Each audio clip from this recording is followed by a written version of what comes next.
The relationships of three very strong-willed people living in New Macross City have reached a critical impasse. What was once just a passing thought has now turned into a bitter rivalry. Now, Lisa sits alone and dejected in the officers' mess hall. What could have made me say a thing like that? So there you are. I thought I might find you sitting in here. Why so glum, chum? Come on, tell me what Rick has done now, Lisa. Please. You're not in any mood to talk, huh? Well, honey, sometimes it clears the air. It helps when you get things out in the open. What makes you think I'm upset? Just woman's intuition. I thought you might like to try my prescription for pain. Hot tea can do wonders for open wounds. Come on, I can see you're hurting. Oh, is it really all that noticeable? Only if someone happens to be glancing in your general direction. Otherwise, no. Or maybe to someone who's been there. Oh... But please don't worry about it. I understand perfectly. Just make sure you don't let too much time go by. Before telling him... What am I supposed to be telling him? How you feel about him, silly? Oh, Rick, if only I could.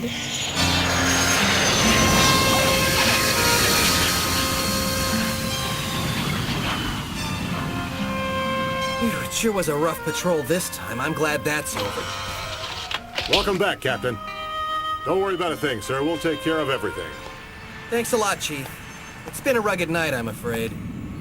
Excuse me, sir. Captain Hayes said she wanted to speak to you as soon as possible. Did she say why? No, sir. Well, it probably has to do with last night's patrol activities. Thanks a lot, Chief. Lisa's attention to business stuff is beginning to get on my nerves. Just make sure you don't let too much time go by. Before telling him, I mean. Boy, is she ever hung up on him. Uh-oh, look who's coming. Oh, hello, Rick. Here's my complete report, Captain, with my compliments. Will that be all? Rick, Captain, I said, is that all? Rick, what do you mean? I don't want to take up too much of your time. What's the matter with you? What's the matter with me? I just came in from an all-night patrol. And the first thing I hear is to report to you. Don't you think I understand military procedure? Well... Just give me a chance to explain. And another thing, Captain Hayes. My personal life is just that, personal, do you understand? Whoever I choose to speak with does not concern you. I understand. Like Vanessa here, for example. Am I right or not? I really don't think I'm... Hey, why don't we grab a bite to eat? Please, Captain Hunter.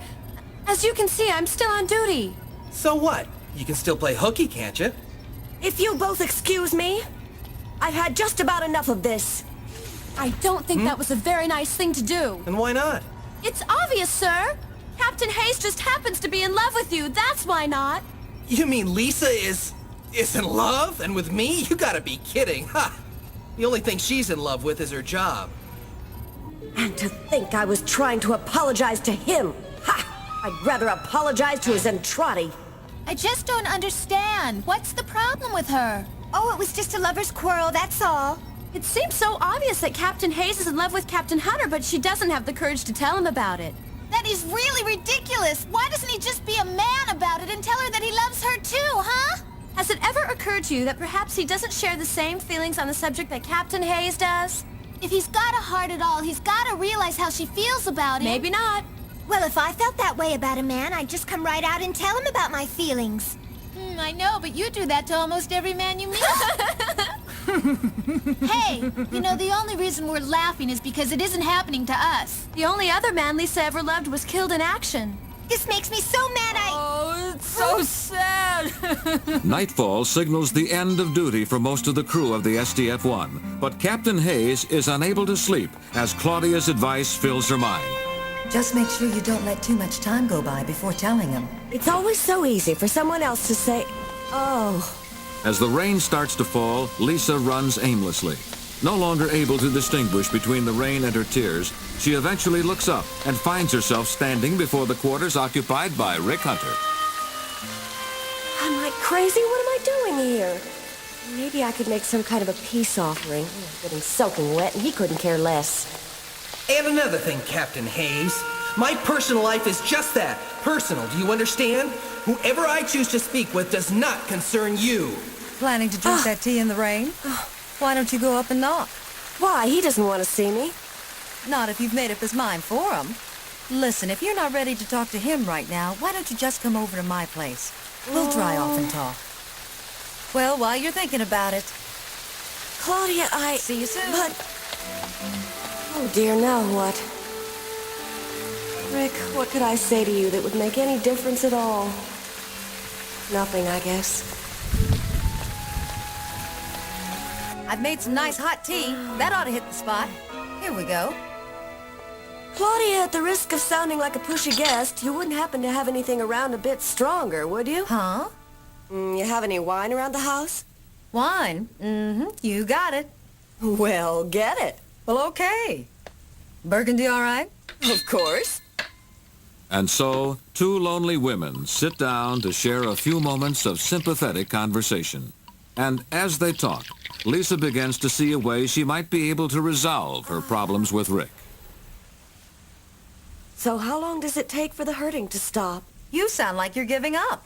When he came in this morning with his report, I really wanted to apologize, but then before I could, he started chewing me out. Well, what did he say? Only that his personal life was his own business and that I should stay out of it. Lisa, what did you expect him to say when he doesn't know how much you really care for him?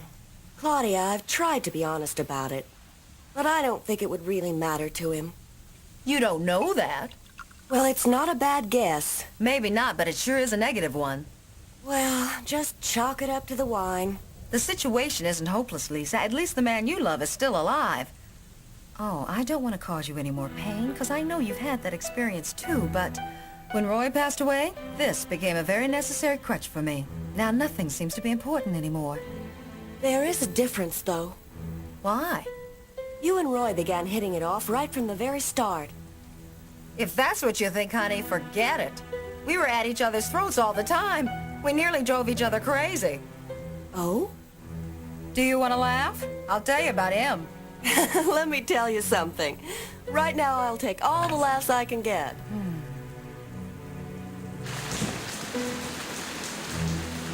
Why? Why did I have to go and shoot off my big mouth like that?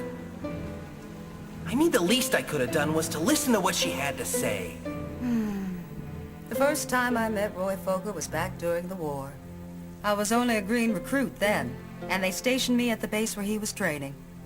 It was located somewhere in the boondocks of Wyoming, and I suppose that the men stationed there were starving for the sight of a girl. Any girl. And then we arrived, a whole platoon of us, and all trying to look terribly military and efficient. I don't think we were very successful. Hey, Roy, get a load of the new recruits we got here. Things are finally picking up around this place. At your service, lovely ladies. I'm Lieutenant Roy Focker. Very nice. Somehow I knew he was going to single me out, and sure enough he did. I thought at the time he was the most conceited person I'd ever seen in my life. A week later, there was an enemy raid on the base, the first I'd ever experienced. Roy and two others had just taken off on routine morning maneuvers and were flying over the Grand Teton Range when he spotted 5 enemy fighters coming in low, right in front of them. What have we got here? It looks like 5 bogeys coming up dead ahead, men. What do we do now, Roy? Go after him? Uh-huh. Just follow me. We'll have some fun. What? Here we go. He calls this fun?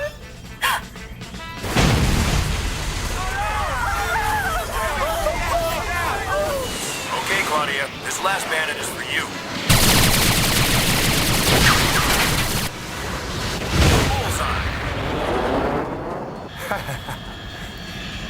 And that was the start of so many things. Don't go away, because Robotech's coming right back. Hope you're ready, because Robotech is back. Talk about a complex personality. At first, I didn't want anything to do with him, and I avoided him as much as possible. I even told him so point blank.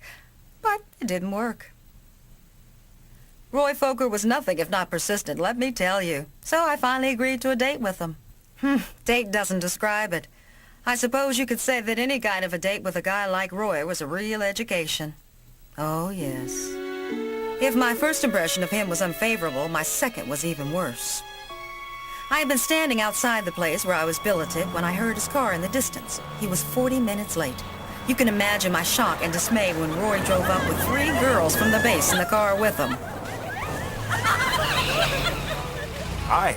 Gee, Claudia, sorry to be late, but I was thinking that if 2 were company, 5 would be a real blast. Besides, there's lots of room. Am I right, ladies? Yeah. Well, what are you waiting for? Come on, hop in. No, thank you. Hey, Excuse me. wait a minute, Claudia. Oh, let her go. Yeah, come on, Fokker, let's go. Let's all go to a party, Roy. Oh, please, Roy. Come on, she probably wouldn't be any my fun. hand. Oh, come on, Roy, let's nobody's go. mind us.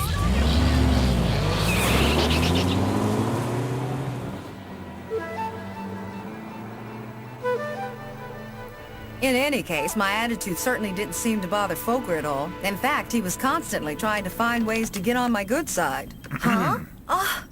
Well, I wish you wouldn't come up here while I'm on duty. come on, Claudia. I'm only trying to apologize to you. Don't bother, Lieutenant. Radar shows 5 enemy Okay, planes be approaching stubborn to if the you- east. They're attacking! Oh! I'll be seeing you later. Gotta go. And with that, he dropped the gift in my hand and ran to his ship. Can you imagine? I didn't know what to do, so I put it in what had become my Roy Focker drawer. That's right. They have now made contact. Oh, Claudia, I'll need some help over here. You know, it's funny, but I would never have suspected Roy Focker of being a playboy. But don't you see? I'm trying to tell you that our first impressions can be all wrong. We never really talked to each other or said how we actually felt about each other until it was just too late. And then he was gone. You mean after he went into combat? Yes, that's right. And later, when we were stationed apart, he didn't write me a letter for over a whole year. Why? Don't know. But that's exactly the point that I'm trying to make, Lisa, by telling you all of this. Do you get me? How could he ever have been expected to know how I felt when I didn't have the nerve to say so?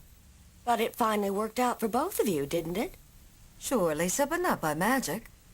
It took some very large adjustments on my part. You might even say I behaved, Oh? foolishly. I'm not sure I understand. What could you mean by that? Well, for example, one day after I discovered we were both stationed aboard the STF-1, I made a complete fool of myself in front of him. After a few not too discreet inquiries, I finally managed to locate him in one of the hangars where they build experimental Robotech aircraft. Oh, he was looking at one of them in the way I wished he would look at me. And as I approached him, I actually felt I was intruding. Hello there, Roy. Hello there yourself. Well, hi, Claudia. I can't believe it's you. Well, don't believe it, Roy. It's only because I have some things to return to you. I don't get this. Why are you returning this stuff now? Well, if you say so. Nobody can win them all. Except for this honey right here. It's the prototype of the new Veritech fighter that our engineers have just developed. Its firepower and speed are greater than any other Robotech fighter in existence, and I'll be the very first pilot to test her out. Just thinking about flying this baby makes my head spin, Claudia. Goodbye, Roy. Huh? Well, come on, Claudia, don't leave yet. I had gone there expecting him to be real excited about seeing me. But instead, I ended up walking away with my feelings hurt. Get the point? Before I walked away that day, I should have told him exactly why I had gone there. Not that it would have taken his mind off that Veritech. Huh? He had a sort of morbid fixation that he would be killed in a fighter plane, and this one had never even been tested. I didn't realize that all of his talk that morning had been sheer bravado. I must have sensed that something was wrong, though, because I was drawn back to the hangar the next day almost against my will. As I passed an open door, I heard laughter and singing. I don't know what I expected, but what I saw was more than I bargained for. Roy was dancing and carrying on with 3 girls in the empty hangar in a way that suggested that they knew him much better than I did. Can you possibly imagine how I felt when I saw that? How you felt? Oh, yes. It's painful to remember, but I know exactly how you felt. I remember that it was raining hard the night after the first test flight, very much like it is this evening. Lisa! Oh, I'm listening. It was shortly after you and I had become roommates. I think you had moved in just a week or 2 before, remember? You had said that you were exhausted and wanted to go to bed early that night, which was fine with me because I was working early shifts in the control tower that week. I think I had only been asleep for about an hour when the telephone started ringing. I guess I was pretty groggy because I had the impression the phone had been ringing for a long time before it woke me up. You must have been completely exhausted, because you didn't even stir as I checked the time. And I must confess that I wasn't particularly anxious to get out of that warm bed myself. I just couldn't imagine who would be calling at that hour. Lieutenant Grant speaking. Hello, Claudia. Did I wake you up? I hope you weren't sleeping. Roy, is that... I've got to see you, Claudia. Please, you can't say no. Do you have any idea of the time? It's midnight, so what? Are you crazy? No, listen, is it okay if I come up? What?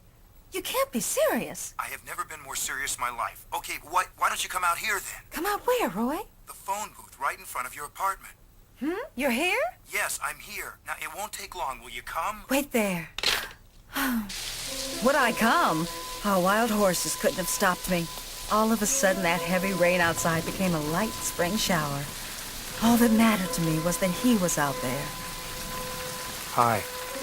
Sorry to ask you out in this raging rainstorm, but I just had to see you, Claudia. Oh, look at you. You're soaking wet. Oh, don't worry about it. Okay? I shouldn't have come. Boy, is there something wrong? Something wrong? Yeah, you might say so. I saw you standing there outside the hangar the other day. Well, it bothered me a lot. It probably didn't mean anything to you, but there's a reason why I act like that sometimes, and I just wanted to explain it to you. See, I've never told anyone my deepest feelings, Claudia, but I want to share them with you. So listen, please.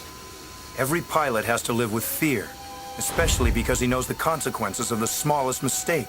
And every time a test pilot goes up, he wonders if it'll be the last time. But we do what we have to and force ourselves to go up anyway.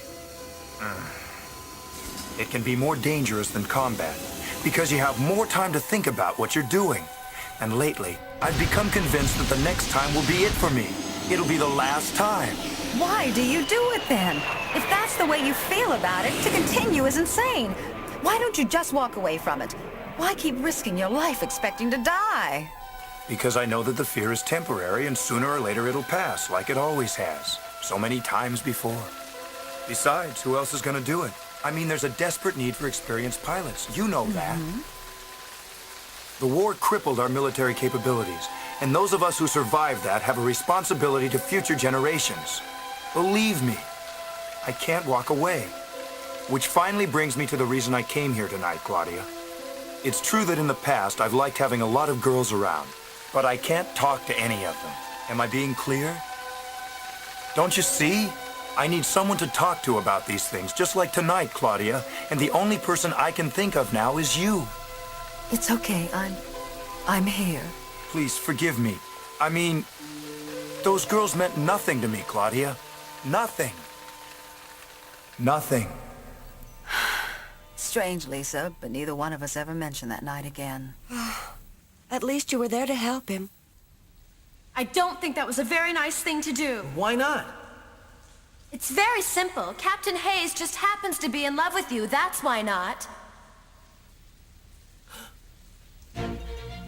Lisa is in love with me. Of course. That explains the picture she gave me and everything. Lisa!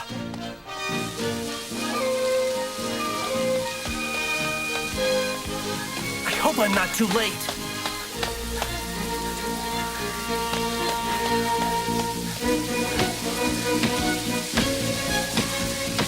Huh? She's not here. Oh no, I've got to find her. Where is she? Desperately searching for Lisa, Rick calls her duty station at headquarters from a nearby phone booth. You say she left over 2 hours ago? Thank you very much, sir. Where the heck is she? But even that night, I couldn't tell him. I would never have thought Roy Focker capable of such sensitivity. It was quite a revelation for me at that time, although I am sure deep down inside I knew it all along. But look at all the happiness I lost with him, just because I wasn't able to return any of the confidence he had given to me. My biggest mistake was not saying what was in my heart. I just hope that you won't let the same thing happen to you, Lisa. Huh? Now who do you suppose that could be? Commander Grant. Yes, of course, Captain. She's right here. Well, of course you can come over. We'll be waiting for you. You're kidding. He called from across the street. You're serious? You bet I am. Now I want to have a drink with this fella, okay? So will you get out of here? What'll I say? What will you say? If you don't know that, then we've wasted this whole evening. Anybody home in there? Prince Charming's here. Coming! Go on now and take this with you. It's a great little icebreaker. Hey, come on, it's pouring out here. Don't keep him waiting, Lisa. Good night. I understand perfectly. Just don't let too much time go by before telling him. Before telling him what? How you feel about him, silly? You aren't going to be too cold, are you? Oh, no. Are you? No, I was just thinking it might be a little more comfortable for you if we took a cab. No, that's all right. I kind of enjoy walking. Oh, I do too. I walk a lot at night. That's great. It's terrific exercise, you know. Rick, I'd like to talk with you seriously about some very important things. I'm not sure if this is a good time. Well, I guess now's as good a time as any. My place is right down here, but I don't have anything to offer you. Don't worry, Rick. I've got just the thing right here. Hey, you're a lifesaver, Lisa. And so Rick Hunter and Lisa Hayes set out on a new road towards compassion and understanding. In our next episode, a Zentradi rebellion forms the dramatic backdrop as Rick tries to sort out his feelings for Minmay and Lisa. Be sure to be watching for Private Time, the next thrilling chapter in the amazing adventures of Robotech.